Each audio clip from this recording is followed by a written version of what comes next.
Bom dia. Esperar a Moniquinha entrar.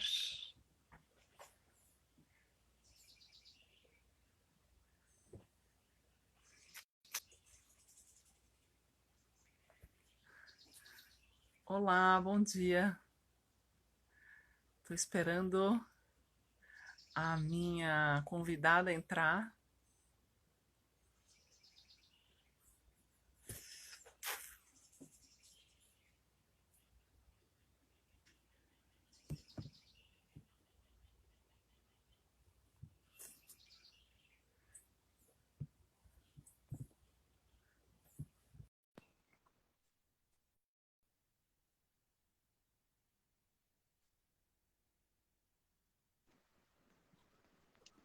Olá, Oi, bom tudo dia. bem, amor? Saudades. Saudades. Gente, bom dia. Eu sou a Mariana Lara, sou psicóloga, terapeuta corporal, facilitadora de rodas de tambores e dança terapia. Estou aqui hoje com a Moniquinha, Mônica Miliane Martinez. E, moça, quer se apresentar? Vou. Bom, eu sou a Mônica, amiga da Mariana. Esse é um item muito importante na minha ficha pessoal. Eu sou professora, sou formada em Letras e Linguística, e hoje faço mestrado em análise do discurso. Eu estudo um pouquinho como que funciona o discurso meritocrático aí na nossa sociedade. E nas horas vagas desenho mandala para ressignificar a vida. Tem uma aqui no fundo, ó. Deixei uma bem Olha, bonita no fundo. Mas é para ressignificar mesmo, é momento harmonia mental. É só para ordenar as ideias. E é isso, Má. Acho que em linhas gerais. então, a gente está aqui hoje para bater um papo. Recentemente eu fiz uma pesquisa, aí eu enviei para 125 mulheres que haviam participado de alguma proposta, né, terapêutica comigo entre 2013 e 2020. E 20% respondeu, e dentro desse grupo estava a Mônica. Ali eu perguntei quem topava, né, fazer alguma partilha, fosse escrita, fosse numa conversa descontraída em live e tal, relatando um pouco, Uhum. né, compartilhando com outras pessoas sobre como foi essa experiência. E a Mo foi uma das que topou. E então hoje estamos também, né, para ouvir aqui esse relato. Sim. Mas essa semana, esse ser de luz me mandou um texto, a terceira margem de nós mesmos. Mo, conta um pouquinho pra gente sobre isso. Bom, o conto do Guimarães Rosa, né, A Terceira Margem do Rio, está no livro Primeiras Histórias, publicado na década de 60. É um texto que eu li a primeira vez aos 17 anos. E aos 17 anos, a sensibilidade para o mundo, a minha sensibilidade, ela era bem, ela estava num mundo de neblina, né? Não era muito claro os sentimentos. Então eles eram interpretados de formas muito diferentes. Só que esse texto me tocou de uma maneira peculiar, assim. Ele, linguisticamente falando, ele não tem nenhum recurso para quem é apegado em, em densidade, no sentido de combinação de palavras, de construção, de associações. Ele é um texto curto, ele tem 3 páginas, mas ele tem uma simbologia que envolve o figurativo do rio, o figurativo da figura paterna, o figurativo da forma como Guimarães Rosa ele se apropria da linguagem para criar um ambiente sinestésico que envolve os sentidos. E esse texto ficou na minha cabeça sempre como um enigma. E ele começou a ser parte de todos os meus anos, desde os 17 anos. Eu tô com 37, então 20 anos que esse texto me acompanha. E aí, quando a quarentena veio, eu falei, eu preciso de um texto que me conecte a algo que é meu, que é essencialmente meu.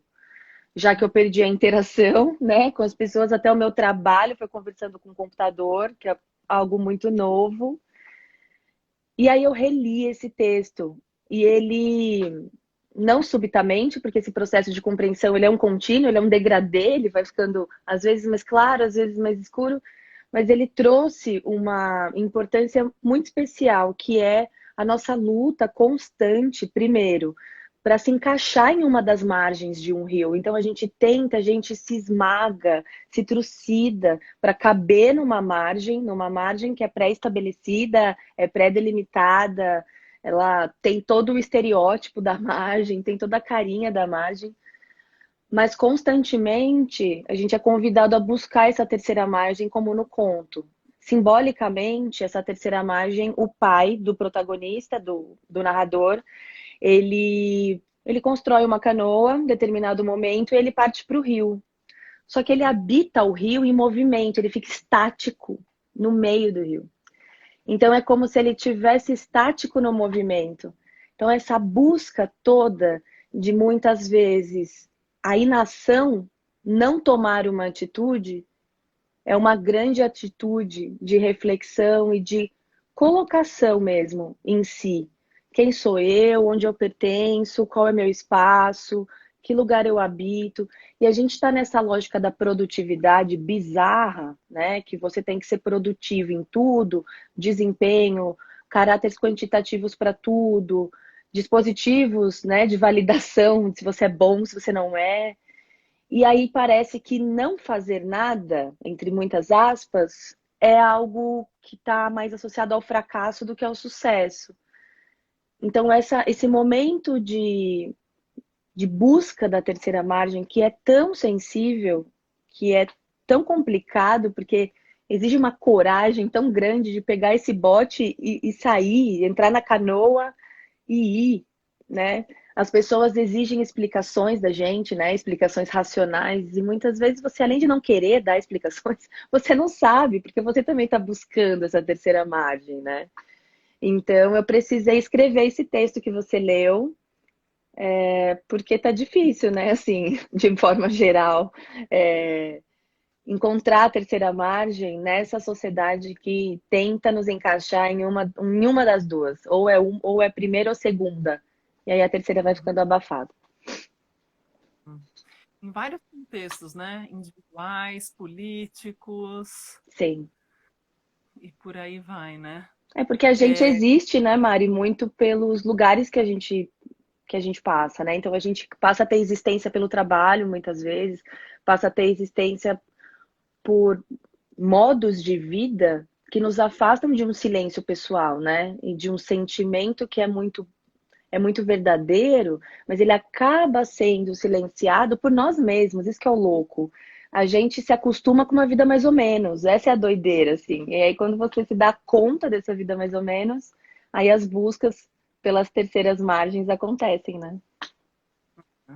e como que você associa processos terapêuticos que você já vivenciou com esse lugar, né, de assumir o posto da canoa, como você diz, navegar nesse entre-lugar, né? Olha, Má, a minha experiência, especificamente, vou falar um pouquinho das rodas, porque eu acho que foi muito forte, você acompanhou todo o meu processo. Eu já estava no movimento de autoencontro, isso já estava em curso, né? Quando eu fiquei sabendo, quando a gente conversou sobre essa tentativa de empoderamento pela arte, porque eu vejo assim, esses movimentos artísticos, é dar força pelo simbólico, pela arte. Foi como se fosse um filtro para mim. A minha experiência ela foi de filtro, literalmente, porque eu tive limpezas, processos de limpezas biológicas, você sabe porque você acompanhou. Então a roda, ela permitiu que o meu corpo conversasse comigo de alguma maneira e que me dissesse, para um pouquinho, que eu preciso de uma limpeza antes de você seguir, porque se eu não limpar, não vai ter como você seguir. Então, o momento de estar ali em integração comigo, eu lembro de uma fala sua no começo da roda que é aproveite para ouvir o seu coração. Eu me dei conta naquele momento que, sei lá, a última vez que eu ouvi o meu coração, talvez quando eu precisei subir a escada correndo, ou quando eu precisei, né? Enfim, alguma coisa que efetivamente acelerou o meu coração, e ouvir a cadência do coração em harmonia com o restante do corpo. Então, esse é um elemento muito pequenininho, assim, é uma coisa que parece que passa despercebido, mas eu falei, nossa, eu não sinto os barulhos do meu próprio corpo, assim, o diálogo dele comigo. Então, esse entre-lugar talvez seja a busca pelos nossos silêncios, porque é nesse lugar que a gente ouve o que realmente fala, porque tem uma voz que só a gente escuta, isso é fato, ninguém mais escuta, só a gente.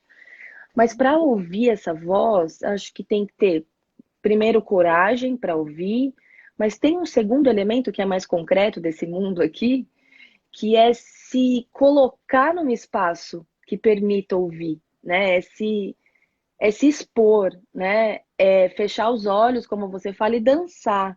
E dançar como? Como você sentir que você quer dançar. Não importa, não tem ninguém olhando, porque todo mundo está centrado em si, então de olhos fechados e se sentindo. Então tudo bem, né? E aí a coisa flui. Então acho que esse entre lugar, ele é dolorido. Eu acho ele sempre dolorido. Ele começa muito dolorido. Depois a gente vai se perdoando e aceitando essa busca, mas é um lugar que você não busca quando tá tudo bem, assim, tá esse tudo bem pode ser real ou inventado, mas a gente não busca esse entre-lugar. A gente vai para esse entre-lugar quando, como eu disse no texto, a gente está ficando quase pedra, quase vazio, quase nada. Aí a gente busca esse entre-lugar que é a nossa voz, e essa voz que só a gente escuta. Na sua percepção, por que que é dolorido? Porque é aquele momento que você tem que se autorresponsabilizar pelas suas escolhas. Que é aquele momento que você não pode culpar mais ninguém. Que é aquele momento que você fala, cresci, não posso culpar mais nem meu passado, não posso culpar mais ninguém. Então é aquele momento da autorresponsabilidade, que é um espaço que exige um auto-perdão muito importante. E é tão difícil esse exercício, né, do auto-perdão, mas ele é milagroso. Quando você acessa o auto-perdão e promove esses processos de cura, perdoando-se, perdoando as pessoas, se autorresponsabilizando. Nossa, é como se você carregasse uma pedra muito pesada nas costas antes desse processo. Aí quando você ativa esse processo, é como se você ficasse mais leve até para caminhar. A caminhada fica mais tranquila. Então por isso que eu acho que é difícil. Eu acho que talvez seja doloroso porque a gente não foi educado, né, Não, a ter passo a esse território de pausa, respiro, olhar para as escolhas e abraçar essa exato. causa da pessoa, né, como sujeito ativo, Sim, sim. responsável. A gente tende a tratar o outro com certeza do que nos Exato. tratamos. Exatamente. Tende a ser mais gentil nas palavras e na cobrança, muito mais do que as palavras que nos dirigimos a nós mesmos. Sem dúvida. E quando está em contato com o coração, no começo da vivência, é justamente porque é a nossa referência mais primária de ritmo, É, de som, né, de escuta, dessa conexão com a nossa mãe e com a gente mesmo, né? O que eu costumo chamar o coração de tambor interno. é, Porque aí é um. Eu acho que a primeira referência mesmo de cadência, né, de marcação. Então, como é que eu posso, né, escutar para fora sem me perder se eu não tenho nenhuma referência? Então, esse convite de entrar em contato, né, com a própria pulsação, inclusive é de materializar a existência, né? Você está ali. E o corpo é tão generoso, tão abençoado, tão maravilhoso, que fazendo o sol, subindo a escada ou não, Sim, tá lá, tá lá. né? O processo tá lá, fluindo, coração, o sangue, o oxigênio, tudo no fluxo. Como a gente se desconecta desse fluxo que é Demais. orgânico, tá nesse modo que você falou, da hiperexigência produtiva, e como a gente se perde, entra no automático e muitas vezes desequilibra, adoece e volta para o lugar quando o negócio já está punk, né? Exato. Então é um momento de respiro, assim. Eu lembro que você já tinha, né, uma prática meditativa, Uhum. você tinha processos anteriores, né? Sim, sim. Faz quanto tempo, Mo, que você tem esse espaço de autoencontro aí, seja pela meditação, seja pelos grupos que você frequenta? Faz quanto tempo? Olha, Má, conscientemente, porque começou aos 18 anos, mas consciente mesmo da prática com 25. Então, uns 12 anos, mais ou menos. Porque 25, os meus 25 anos foi uma data. Os 30 anos foi muito, muito intenso, o ciclo dos 30. Muito, assim. Tanto que quando eu fiz aniversário, quando eu fiz 31, eu chorava de alívio, que eu falei, graças ao bom Senhor, essa fase acabou. E foi impressionante, porque eu sabia que era aquele ciclo, assim, de alguma forma. Então, no meu aniversário, que é o meu ano novo, né, que eu gosto demais dessa data, eu falei, nossa, foi assim, foi uma experiência bem forte nessa troca. Os 30 anos muito intensos, assim. Conscientemente aos 25, mas acho que 30 anos é o marco, assim.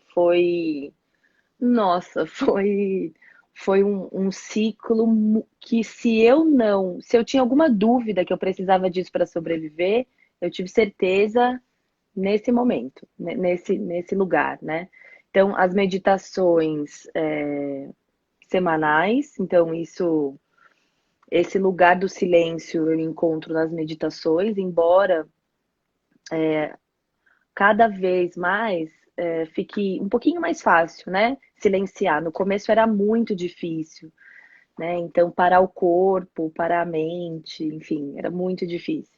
Hoje é mais fácil porque eu me obrigo também a, minutos antes, desligar tudo, estar em outro lugar, ligar uma luz diferente.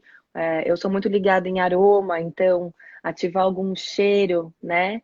Que me abraça de alguma maneira, que é afetivo, que me dá, enfim, conforto. E aí eu vou preparando o ambiente, né? Porque no Mari não dá, assim, eu tô revisando meu mestrado, agora vou meditar. Não é assim, né? Não é uma chave, é um Ritualizar, processo.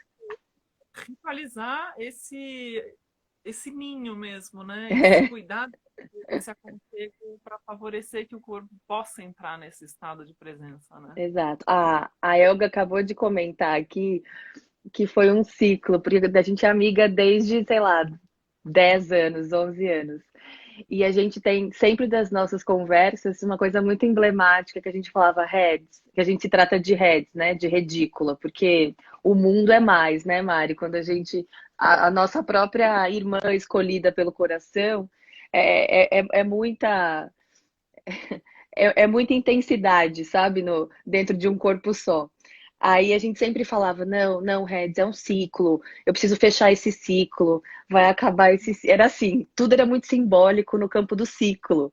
E os 30 anos foi esse ciclo, assim, eu falava, gente, vai acabar. Dia 23 de outubro do ano que vem, isso vai acabar. Enfim, só fazendo uma remissão, porque a Elga apareceu aqui, eu tenho que falar disso, porque essa palavra ciclo é muito própria da nossa vida como amigas, assim. O tanto de ciclo que. E eu sempre brinquei com ela, que enquanto a gente não fecha um ciclo, a gente não consegue abrir outro. Então, enquanto a gente não esvazia os nossos espaços, a gente não abre novos ciclos, não adianta. E esse fechamento de ciclo, ele às vezes para o outro é incompreensível, o outro nem percebe, assim, não, cara, você tá na mesma, você tá em looping, você não tá enxergando. Mas você que está ali naquele processo, há ritos, né, Mari? Parece, ritos de passagem, assim, né? E a gente precisa, sei lá, deixar ciclo aberto, me dá uma sensação de energia escapando, sabe? Aquela coisa que escoa, assim. Não sei, é uma sensação. Mentalmente, emocionalmente, energeticamente, né? Você me viu num fechamento de um ciclo muito importante, Sim, sim, sim. um tanto um colapso, né? Acho que foi o ano mais difícil da vida. Você estava lá presente, né? Aquilo, eu acho que, infelizmente ou felizmente, eu tive que viver aquilo para sentidos da vida, né? Isso. Enquanto sentir mesmo e sentido de direção, porque foi um divisor de águas, né? Ó, estão falando aqui, parece que a gente se cobra demais o tempo todo e achamos que estamos avançando enquanto estamos em círculos. A Gi, ela é uma pessoa incrível, Giovana. Ela é uma menina super batalhadora, super.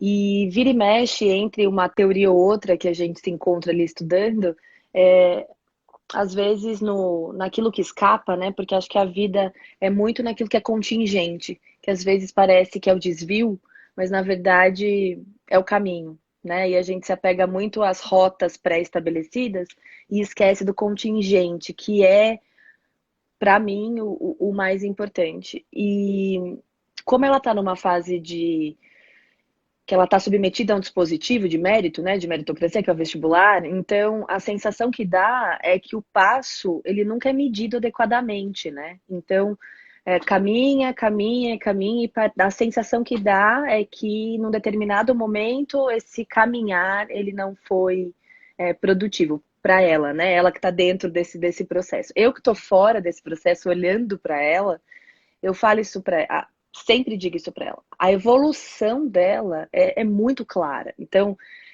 às vezes, a gente precisa de um outro que está conectado, né, a esse eu, para também passar impressões que a gente não enxerga quando a gente está naquele momento intenso e não consegue visualizar nada além do não, ou da porta fechada, ou da dificuldade, né? Então a Gi comentou isso porque eu sinto isso na juventude, Mari, de maneira geral, assim. Eles têm um conflito muito grande entre eu quero X coisas e essas X coisas são importantes para mim, são grandiosas, mas eu não sei se eu quero me submeter ao exercício que eu preciso para atingir. Eu não sei se eu quero abrir mão de todos os meus finais de semana, de todos os meus dias com a minha família. Então, ao mesmo tempo que é até ingênuo, né? Porque a gente tem que aprender desde cedo que a gente não vai ter tudo que a gente quer e tudo Uhum. bem. É até ingênuo, mas tem um outro lado que é uma turminha que talvez olhe para uma qualidade de vida, mesmo sem saber, assim, intuitivamente, fala, cara, sério, mas eu não vou poder brincar com meu cachorro a hora que eu quiser, e eu não vou poder visitar minha avó sempre que eu quiser. Então, tem esses dois lados, eu acho muito, muito intensos neles, que é quero, o que todo mundo diz que é legal ter, porque tem essa também, né? Quero, mas para chegar lá, não sei se quero. Então fica aquele jogo, sabe, de interno e externo. É bem interessante. E a Gi é uma dessas pessoas incríveis que, acidentalmente ou não, a minha profissão, se tem um prêmio de ser professora, é encontrar essas pessoas. Assim, esse encontro. E a Gi, sem dúvida nenhuma, é desses encontros aí. E o prêmio dos alunos é encontrar você. Fala a verdade, Ju. Concorda ou não? Não, a Gia é suspeita. As minhas alunas corujas não podem fazer isso. E daí lá aos 25, então tomou maior consciência, depois aos 30. E em Isso. termos de alguma experiência, né, terapêutica, meditativa, que envolvesse corpo, lá atrás você havia tido algum contato nesse sentido? Não, não. Acho que eu nem sabia eu nem não tinha ideia de que o corpo ele poderia coordenar minha mente. Eu sempre pensava que era o contrário. E acho que é, assim, eu acho que é a mente que controla realmente, mas o corpo, ele tem um poder associado à mente que não tá nas nossas mãos. Ele é como se fosse uma simbiose, né, de mente e corpo, assim. E eu tinha uma ideia de um corpo muito meio de transporte, assim, minha energia tá aqui nesse meio de transporte, habita essa carcaça, então é isso. Eu não imaginava que o corpo poderia ser, embora eu seja muito ligada à dança desde pequenininha, sempre gostei. Eu sempre fiz dança desde pequenininha. Sempre gostei demais. E mesmo eu gosto muito, hoje menos, porque a minha harmonia está em outro lugar, mas eu gostava muito intensamente de música eletrônica, muito, muito. E eu ia nas festas para curtir o som, porque eu sempre gostei muito. Então, eram horas dançando, horas. Aham. E como eu gostava da experiência da música, né? Eu tentava, inclusive, nem tomar álcool, sabe? Eu ficava mesmo ali numa vibe de água, curtindo mesmo o som e dançando, enfim. Então sempre gostei porque eu acho que é um momento que você se solta e você é espontânea e não é tudo, nada é muito pensado, as coisas fluem, né? Mas a primeira experiência corporal, assim, de processo mesmo foi a roda. Que ano foi, Mari, a primeira que eu participei? Você Aquilo lembra? lá, Sorocaba, né? Foi em Araçoiaba. 26 de fevereiro de Cara, você lembra 2016. até o dia. Nossa. Exatamente do dia, porque aquela roda foi um divisor de águas. Nesse dia Ah, era a roda de tambores, né? sim, Não sabe, eu chamo de roda de tambores, mas acolhe vários instrumentos de percussão, é uma proposta terapêutica. Eu não sou professora de música, nem tenho essa intenção, mas é um convite a uma experiência do sentir mesmo, né? Em si e no coletivo. E aí, até então, era uma história com os instrumentos. Naquele dia me ocorreu, eu falei, gente, eu preciso inserir dança na roda. E, inclusive, foram 26 mulheres. é verdade. Né? E aí eu vi também, eu falei, gente, a dança nunca mais vai sair das rodas. Né? Depois eu fui dando um contexto, tal. No começo era muito livre, mas eu vi que, né, algumas pessoas têm mais afinidade com isso, outras menos. Então, Sim. tem um convite a uma condução. é, E aquela roda me caíram fichas, que até então era uma história de coordenação motora, integração, ritmo, escuta e não sei o quê. E naquela roda eu tive feedbacks do tipo, porque, sabe, senti despertar minha mediunidade. Caramba. Nossa, não sei se eu estou no caminho certo profissional, preciso olhar para isso.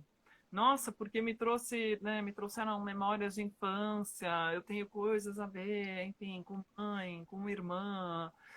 Acho que eu estou precisando me cuidar mais, né? Então, foram feedbacks muito variados em aspectos físicos, em Sim. aspectos sutis, profundos. E eu lembro que nessa roda eu cheguei lá perguntando em uma palavra, qual é a sua intenção de estar aqui hoje, né? O que você gostaria? E você falou sobre leveza. É, Você lembra que a sua palavra foi leveza? lembro, lembro. E menina, você quer contar da experiência que você teve? Me ligou no dia seguinte, me mandou áudio no dia seguinte É, para porque eu fiquei contar. meio assustada, né, com o efeito do pedido, né? É... Bom, eu gosto muito de instrumentos de percussão, sim, gosto muito, sempre. E aí, as rodas, a gente pode entrar em contato com instrumentos, né? E eu olhei para aquele tambor e falei, é esse que eu vou abraçar agora. E eu não queria mais largar. Na verdade, eu gosto do tambor, eu gosto de chocalho. Aquele, Mari, que parece um barulho de mar. Ah, Não sei o nome daquele instrumento, mas eu sou apaixonada por ele. É, aquele que você vai mexendo assim. Ah, tá. Ocean, Ocean Drum, faz sentido. Porque é incrível, o som dele é incrível. E eu peguei o tambor e eu só quis o tambor. E aí eu ia trocando de tambores. Aí uma hora lá eu quis pegar um chocalho para brincar um pouquinho. Acho que o cachishima, aquele que apoia na mão assim, que eu lembro do seu apartamento. Lembra que você estava treinando um dia? Daí você falou, Mo, como que faz isso? Aí Música. eu fui na sua apresentação, inclusive, eu lembro disso. E aí eu machuquei, né? Todos os dedos das mãos. Porque eu batia no tambor e achava que, enfim, era uma brincadeira, mas chegou um momento que virou catarse, assim, o tambor virou uma extensão. E aí eu machuquei toda a minha mão, de bater, assim, no tambor. E, claro, Então, essas mãos que só pegam em caneta, né? Aí vai bater no tambor, aí é facinho de machucar, né? E quando eu cheguei em casa, eu tava sentindo o meu corpo muito agitado, como se eu tivesse com uma febre. Vou colocar assim pra você, uma febre. Sabe quando você tá com febre que parece que você tá numa bolha? Eu tava com essa sensação, assim, eu tava com uma febre, mas não era uma febre sintomática, era uma febre do meu corpo tá muito agitado, as partículas do meu corpo estavam muito agitadas. E eu não conseguia dormir, não conseguia nada, enfim. Aí eu deitava, tinha que levantar. E foi quando eu passei a madrugada com processos de limpeza. Então, assim, vômito, literalmente. Então, parecia que havia coisas que precisavam sair de alguma maneira. Assim, o vômito era muito claro, porque eu não tenho esse tipo de situação, né? Assim, é muito raro. E não era um vômito comum, assim, aquele do hangover, assim, você bebe, passa mal. Não era esse. Era um vômito de limpeza, porque não tinha muita coisa para sair, mas tinha, né? Precisava sair naquele fluxo. Então, isso ficou forte a primeira noite, mas a minha pele começou a exalar um cheiro diferente. Então, os poros, assim, parecia que o corpo precisava daquela sublimação de algo. Então, e toda vez, Mari, acho que todas as rodas, todas, sem exceção, eu tive algum tipo de reflexo biológico, assim, todas elas, todas. Acho que sempre mexeu com o biológico, até, por exemplo, a última roda, eu acho que foi a última que eu participei, que a Elga estava aqui no Brasil ainda, foi antes dela viajar, foi que ela lá em Brigadeiro Tobias. foi lá em Brigadeiro. E eu me lembro que eu tava com uma torcicolo, eu cheguei com uma dor no pescoço muito grande de uma noite estudando e eu saí da roda sem essa dor. Então, até nesse sentido assim de harmonização do corpo, sabe? Acho que a roda sempre teve um componente estrutural também, estruturante e estrutural. Aham. Eu costumo dizer, né, que pode ser um processo sutil e pode ser profundo. É, E é muito importante como reverbera de diferentes formas, em diferentes pessoas e em diferentes vivências terapêuticas. sim. Percepção, o corpo é sábio, entendendo que ele vai até onde ele tem, deve, precisa ir, né? E eu imagino que você, num contexto desse, trabalhada, né? Porque são mais de 10 anos de processo meditativo, de silenciar, de autoencontro e tal, embora seja uma outra abordagem terapêutica, já tem um terreno trabalhado aí. Sim. Então, eu acho que a velocidade de se atingir benefícios desse processo, ela é muito mais rápida. Né? Tanto é que depois das vivências, eu sugiro, olha, peguem leve, né, com a alimentação, se hidratem muito, silenciem. É muito comum. Oi, meu amor. Ah, Nino. É muito comum eu ter retornos do tipo, me emocionei. Né? Então, as pessoas manifestam com lágrimas, manifestam em palavras, mas processos de limpeza assim intensos, eles são mais atípicos. Eles são mais atípicos. pelo menos, né, que me relatam. Às vezes tem dor de cabeça, Tá.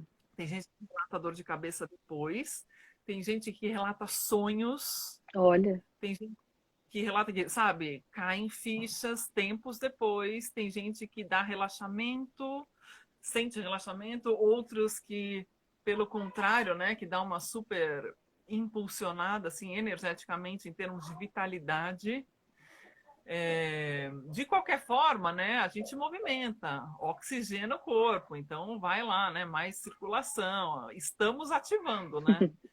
Você fala que chega com dor e sai sem dor, eu atribuo a realmente ter colocado o corpo em movimento, né? Feito fluir, movimentar essa energia, desbloquear fluxos, né? sem dúvida. E assim também que vem as lágrimas, que vem os insights, que vem, né?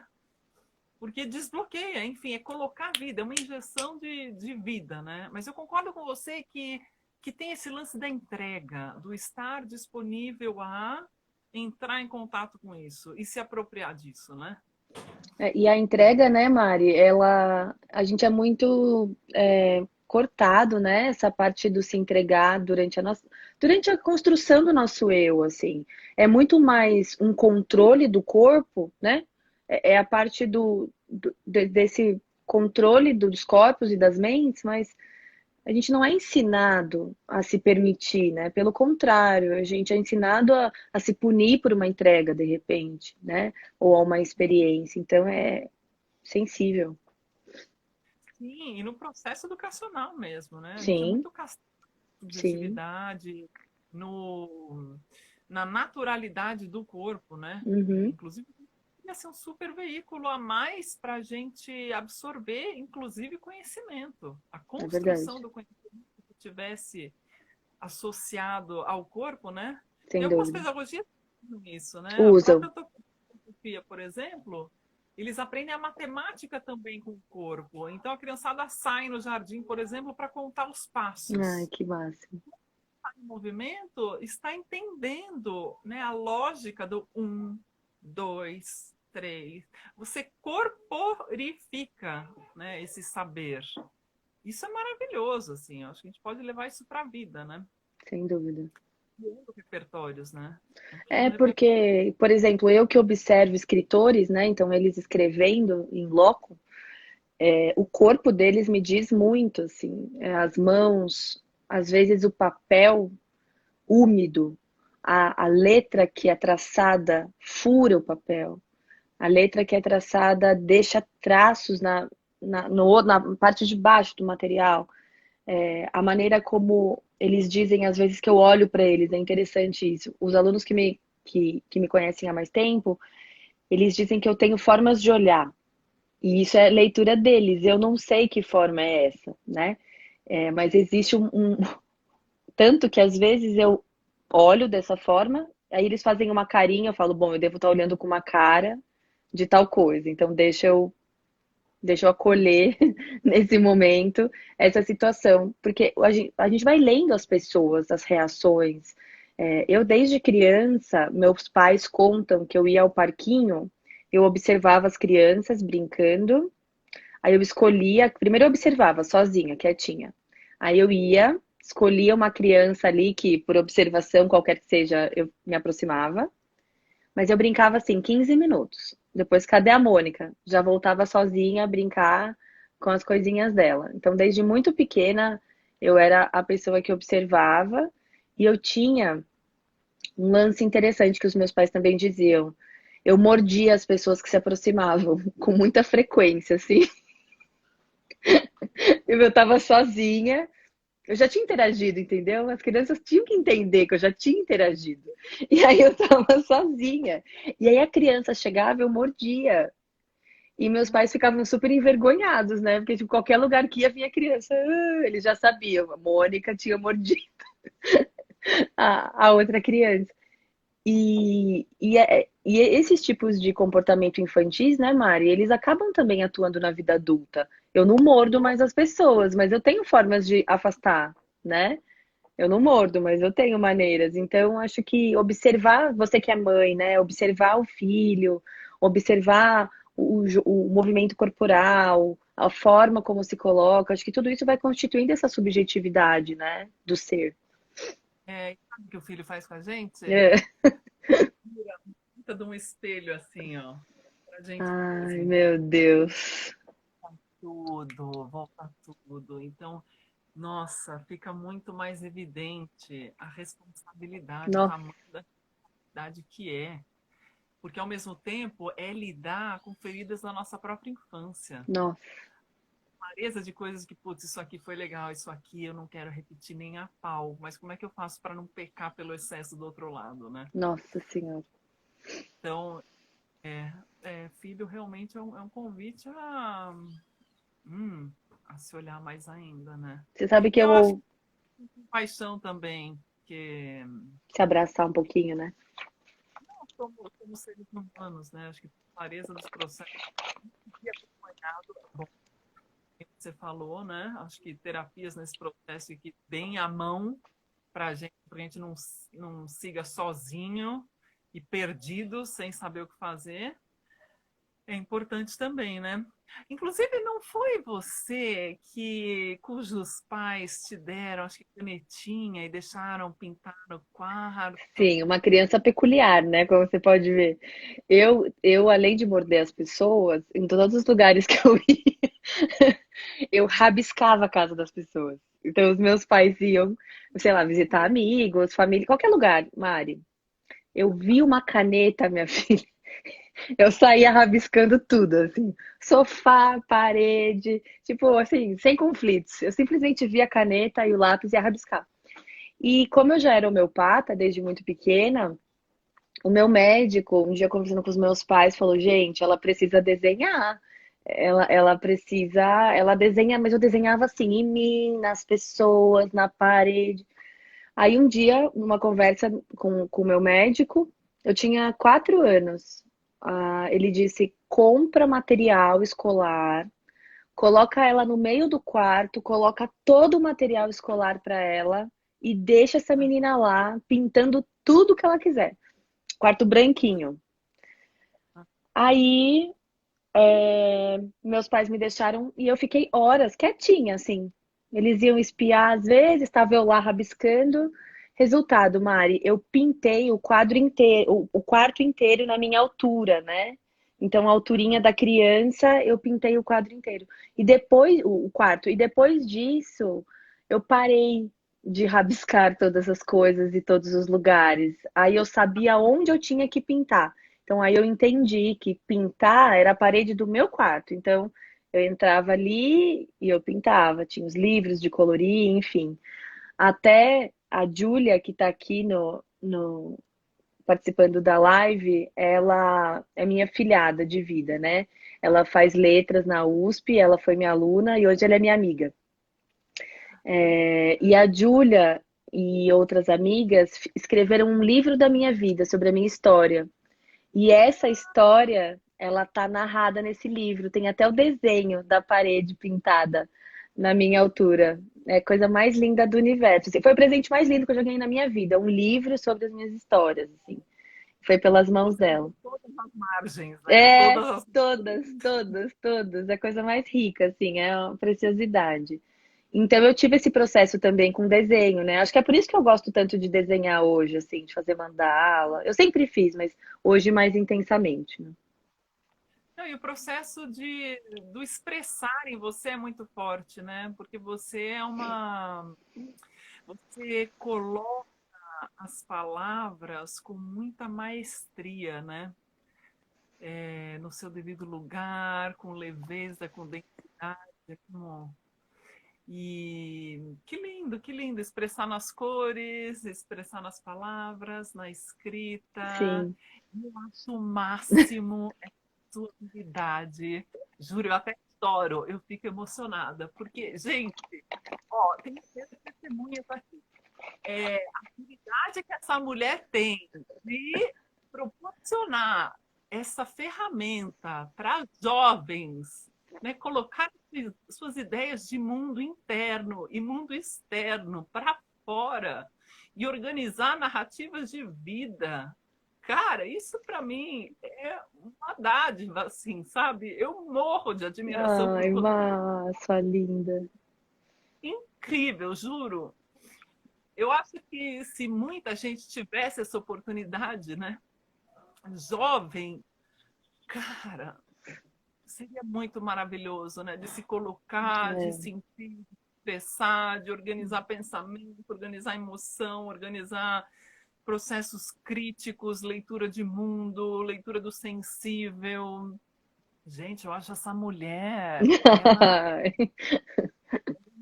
ouro, essa mulher, sabe? Ela é maravilhosa. Isso é uma grande virtude. Você é uma grande mulher, um grande ser humano por isso. De verdade, dedicar a vida a isso, ainda fazer, né, com toda essa maestria. E eu sei que tem muito afeto muito, envolvido nessa história. Tem muito afeto envolvido nessa história. tem Eu já mesmo. trabalhei na escola que você, eu acolhia lá 300 alunos, a É grande verdade. maioria eram os teus, então eu sou testemunha nos bastidores também, É verdade. revoluções, entendeu? E evoluções. É, é assim, né, Mari? A gente se conheceu nesse contexto escolar, né? E acho que o meu grande desafio quando você toca nessas questões é não ser esmagada pelo sistema, porque ele é bem difícil, né? Principalmente porque o que baliza, em grande medida, é uma prova, né? Terrível, quantitativa, enfim. É não ser esmagada por isso e, ao mesmo tempo, explicar para aquele aluno que ele não é um fazedor de prova, que ele precisa daquela habilidade para a vida em sociedade. Então, eu não tô adestrando para uma prova, né? A prova, sim, ela é contemplada, minha desculpa é a prova, mas é uma habilidade para a vida. E eu preciso formar pessoas mais fortes, porque a sociedade precisa de pessoas mais fortes e com a capacidade de libertar esse pensamento, de organizar as próprias ideias, de se dar conta do que acontece e não ser mais uma vítima de um sistema que coloca a gente numa linha de produção e vai padronizando. Então, assim, eu não consigo aceitar que uma aula de texto ela seja uma aula de modelagem. Não é por aí, né? Não é por aí. Só que por assumir essa postura, eles, de alguma maneira, querem uma resposta mais rápida, né? Ah, eu tenho um objetivo, é esse. E adquirir esse processo não é rápido, né? Você não toma consciência de quanto um texto organiza suas ideias rapidamente, né? Então, é duro, assim, porque eu mesma sou colocada em situações de deslizamento de sentido, então, frequentemente eu preciso me deslocar para outros lugares e eu preciso deslocá-los para outros lugares. Então, tem muito movimento envolvido e esses afetos são diversos, né? Tem o afeto construtivo, mas também tem, muitas vezes, de cara, um afeto destrutivo. A pessoa, eu e o aluno, a gente tem uma relação, às vezes, de distanciamento, mas isso é só uma etapa. É uma etapa do caminhar. E depois as coisas se acomodam e a gente se aproxima, né? E como é que você acha que a moçada mais jovem, que você tem tanto contato no dia a dia, né? Como é que você acha que eles poderiam se beneficiar aliando processos terapêuticos com essa canalização do universo interior através da escrita? Para eles seria muito importante por um ponto crucial, que é a insegurança, que eles fortalecem ao invés de resolvê-la de alguma maneira, eles vão fortalecendo a insegurança, porque as vozes, todas as vozes que atuam naquele sujeito, então ele está ali. São muitas vozes. Como ele não sabe muito bem como lidar com essas vozes, eu ouço muito isso deles. Ah, eu discordo da fala de tal pessoa da minha família, mas eu nem sei como abordar um outro lado, um outro caminho.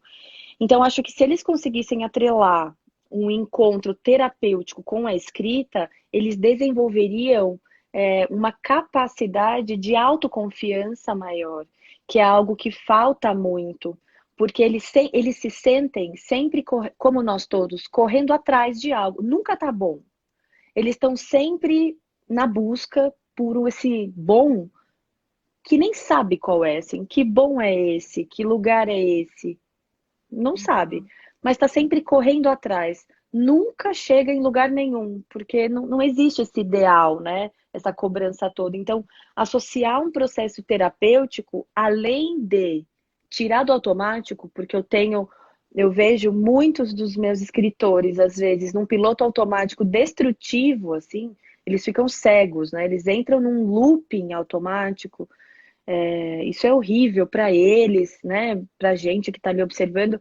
Então, acho que sair do automático, né? Além da autoconfiança, que eu acho que é o primeiro elemento, sair do automático, né? Ele começar a sentir. Tanto que eu tenho alunos que foram meus alunos no terceiro ano do ensino médio, né? Na terceira série, agora estão no cursinho, e falam assim: ai, Moniquinha, finalmente eu comecei a terapia. Foi a melhor coisa que eu Ah, fiz. E aí eu fico super orgulhosa e super feliz porque eu falo, gente, que oportunidade que essa pessoa está se dando, né? De fazer um processo terapêutico. Então, acho que sair do automático e desenvolver a autoconfiança, assim, esses dois processos muito fortes. confiança, né? A transição de ter aí como reflexo passar no vestibular, Uhum, uhum, para prestar prova, mais controle de corpo, exato. mais condição, mais de e acreditar, né, como realmente pode ocupar esse espaço interno e Sim. ocupar o espaço externo, né? Seja na Uhum. família, na faculdade e para a vida, né, Mon? Porque Pra se vida. difícil entrar, melhor é sair, né? Nossa Assim, Senhora. desculpa falar isso, mas é verdade. É Né? É verdade. bem difícil ser estudante e ser, enfim, recém-formado com uma série de outras demandas. Então, hoje eu vejo, né, eu fui procurar terapia, por exemplo, no processo de escolha da segunda faculdade. A primeira foi arte Hum. e literatura. A segunda foi psicologia. Eu entrei na terapia com a desculpa, lógico que é desculpa. Eu preciso de ajuda para definir se eu vou cursar a psicologia. Aham, tinha Aham. uma lá de temas a serem abordados, entendeu? E a etiquetinha mais bonitinha era a escolha da segunda graduação, né? Isso eu tinha o quê? 23 anos. Hoje eu vejo, gente, se eu fosse minha mãe e meu pai lá atrás, vai aos 15, Com vai aos. certeza. Para que perder tempo? Para que procrastinar? Com Terapia certeza. é vida, Vida. beleza, da segurança, da, né, motivação, organiza dentro, organiza fora, tira tensões, ajuda a gerir melhor a ansiedade, estresse, acolher os medos, as vulnerabilidades, né? Eu só vejo Eu benefícios, também. realmente.